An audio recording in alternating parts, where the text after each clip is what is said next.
Hey guys, this is Priyanshu and you are watching our YouTube channel Steroid Classes. So guys, आज ये class हम लोग discuss करेंगे class 10th biology का most important topic that is transportation in human beings. So guys आइए start करते हैं. Guys transportation, हमारे शरीर में बहुत सारे चीज का ट्रांसपोर्ट होता है. For example oxygen, carbon dioxide, waste, water, vitamin and minerals etcetera, ये सब चीज का ट्रांसपोर्ट होता है. तो ये सब चीज का ट्रांसपोर्ट करता कौन है? सो गाइज ये सब चीज का ट्रांसपोर्ट करता है ब्लड. यहाँ से एक क्वेश्चन अराइज होता है कि which is the actual transporters of our body. So it is only blood is the actual transporter of our body. So guys इसमें हम जानेंगे वर्किंग ऑफ हार्ट का फंक्शन क्या होता है. गाइज हार्ट प्यूरिफाई नहीं करता, ब्लड को क्या प्यूरिफाई नहीं करता. हार्ट का सिर्फ मेन काम होता है कि हार्ट पेस देता है. मतलब हार्ट प्रेशर देने का काम करता है. हमारे बॉडी में हार्ट प्रेशर देता है. ओके. सो इस पहले क्या होता है हार्ट में पहले क्या होता है कि डीऑक्सीजनेटेड. इसका मतलब क्या होता है? डीऑक्सी ब्लड का मतलब क्या होता है? Blood which contain carbon dioxide. मतलब कार्बन डाइऑक्साइड वाला ब्लड, CO2 वाला ब्लड को कहते हैं deoxygenated blood. And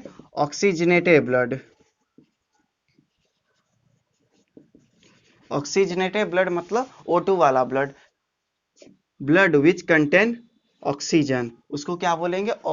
oxygenated blood. पहले इसमें होता क्या है ये जान लेते हैं. पहले जो डीऑक्सीजनेटेड ब्लड होता है, मतलब CO2 वाला ब्लड होता है, हमारे हार्ट में inferior vena cava and superior vena cava के थ्रू इंटर लेता है. कहाँ पर? फर्स्ट चैम्बर में, दैट इज राइट एट्रियम. हमारे बॉडी में, हमारे हार्ट में 4 चैम्बर होता है. अपर पार्ट को कहते हैं एट्रियम, लोअर पार्ट को वेंट्रिकल कहते हैं.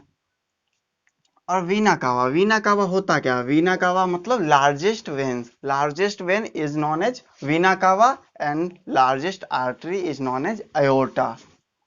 सो पहले क्या होता है कि CO2 वाला ब्लड इंफीरियर वेना कावा और सुपीरियर वेना कावा के थ्रू इंटर लेता है हमारे हार्ट में. तो यहाँ से इंटर लेने के बाद पहला चैम्बर जिसका नाम है राइट एट्रियम, इसमें इंटर लेता है राइट एट्रियम. उसके बाद कहाँ जाता है? वो राइट वेंट्रिकल में जाता है. राइट वेंट्रिकल और उसका दोनों का बीच का जो वॉल होता है, जो सेपरेट करता है राइट एट्रियम और राइट वेंट्रिकल को, डेट इज ट्राइकस्पिड वॉल. और यहाँ पर एक वेल्व लगा रहता है. वेल्व का ऐसे एग्जाम में पूछा जाता है कि वेल्व का फंक्शन होता क्या है. तो वेल्व का 2 फंक्शन है. First function is to prevent backflow of the blood. क्या होता है? प्रिवेंट करता है बैकफ्लो ऑफ द ब्लड. मान लीजिए कि यहाँ से ब्लड आया, कहाँ से? राइट एट्रियम से कहाँ गया? राइट वेंट्रिकल में. तो वो क्या होता है कि वापस ये ब्लड नहीं जाता है, बैकफ्लो नहीं होता है. तो इसको कौन बैकफ्लो होने से प्रिवेंट करता है? That is valve. तो पहला फंक्शन है कि to prevent backflow of the blood, और दूसरा है कि वन वे डायरेक्शन में ब्लड को फ्लो करवाता है. वन वे डायरेक्शन मतलब राइट एट्रियम से राइट वेंट्रिकल, फिर से वापस नहीं जाएगा. और उसके बाद कहाँ जाता है?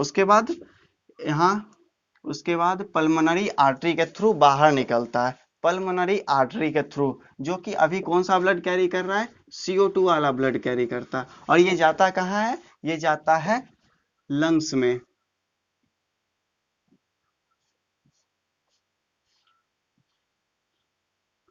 लंग्स में कहा? पहले जाता है डीऑक्सीजनेटेड ब्लड, CO2 वाला ब्लड पहले लंग्स में जाता है. वहां पर प्यूरिफाई कहाँ होता है? प्यूरिफाई लंग्स के अंदर एल्वियोलाई है, जो कि क्या करता है? Exchange of gases. उसका काम होता है एक्सचेंज ऑफ गैसेस, मतलब CO2 से ऑक्सीजन कन्वर्ट होता है, चेंज होता है. और उसके बाद प्यूरिफाई होके ये पहले एंट्री लेता है पल्मोनरी वेंस के थ्रू. पल्मोनरी, ये शब्द का मतलब क्या होता है? पल्मोनरी मतलब क्या हुआ कि लंग्स से जो चीज कनेक्टेड रहता है उससे क्या कहते हैं? पल्मोनरी कहते हैं. तो पल्मोनरी वेंस से पहले एंट्री लेता है. कहाँ लेगा ये? Left atrium. ये राइट और ये लेफ्ट. एनाटॉमी में ऐसे राइट लेफ्ट नहीं होता है, ऐसे राइट और लेफ्ट होता है. ठीक है. तो पहले pulmonary veins oxygenated blood carry करते हुए पहले कहाँ जाता है, लेफ्ट एट्रियम में जाता है। लेफ्ट एट्रियम के बाद पहले जाए, उसके बाद कहाँ जाता है, लेफ्ट वेंट्रिकल में, लेफ्ट वेंट्रिकल में। और इसके बीच का जो वॉल होता है जो कि सेपरेट करता है लेफ्ट एट्रियम और लेफ्ट वेंट्रिकल को, जिसका नाम है बाइकस्पिड वॉल। क्या नाम है, बाइकस्पिड वॉल। और यहाँ का जो लेयर होता है वो बहुत ही थिक होता है, क्योंकि यहाँ से प्रेशर लगता है। क्या लगता है, प्रेशर लगता है। यहाँ से प्रेशर लगेगा, पूरा शरीर में क्या होता है, डिस्ट्रीब्यूट करता है ब्लड, जो कि ऑक्सीजनेटेड ब्लड रहता है। तो इसलिए यहाँ का आर्टरी का जो वॉल होता है वो थिक होता है और वेंस का थिन होता है। तो ये डिफरेंस में काम आएगा आपको। तो इसका जो वॉल होता है वो थिक होता है, यहाँ से प्रेशर एग्जर्ट होगा। प्रेशर कैसे, जब हमारा शरीर, जब हमारा बॉडी पंप करता है, क्या करेगा, पंप करता है, तो उसको कहते हैं सिस्टोल। उस कंडीशन को हम क्या कहते हैं, सिस्टोल। जो कि कितना होता है हमारा, 120 mm of mercury, 120 mm of mercury होता है।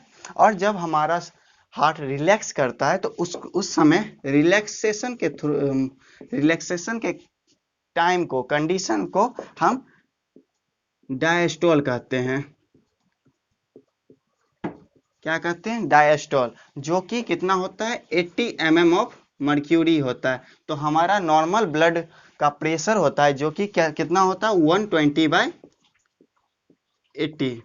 ये नॉर्मल ब्लड प्रेशर है, कितना है, 120/80। सिस्टोल डायसिस्टोल 120/80। तो पहले क्या होगा, ब्लड को पंप करेगा, ब्लड को पंप करेगा। तो अभी ये ब्लड कौन सा ब्लड कैरी कर रहा है, ऑक्सीजनेटेड ब्लड कैरी करेगा, पंप करेगा थ्रू अयोर्टा, जो कि क्या, किसको कहते हैं, लार्जेस्ट आर्टरी को क्या कहते हैं, अयोर्टा। तो अयोर्टा के थ्रू क्या होता है, जब बॉडी, शरीर मतलब हार्ट पंप करेगा तो ऑक्सीजनेटेड ब्लड अयोर्टा के थ्रू पूरा ऑल ओवर द बॉडी क्या होगा, डिस्ट्रीब्यूट होगा। कौन सा blood, oxygenated blood. So guys यही सब है पूरा function of heart, working of heart. So guys आज के लिए बस इतना ही। आगे का टॉपिक हम नेक्स्ट लेक्चर में कवर करेंगे। So guys, like my video, subscribe my channel and hit the bell icon. So bye bye.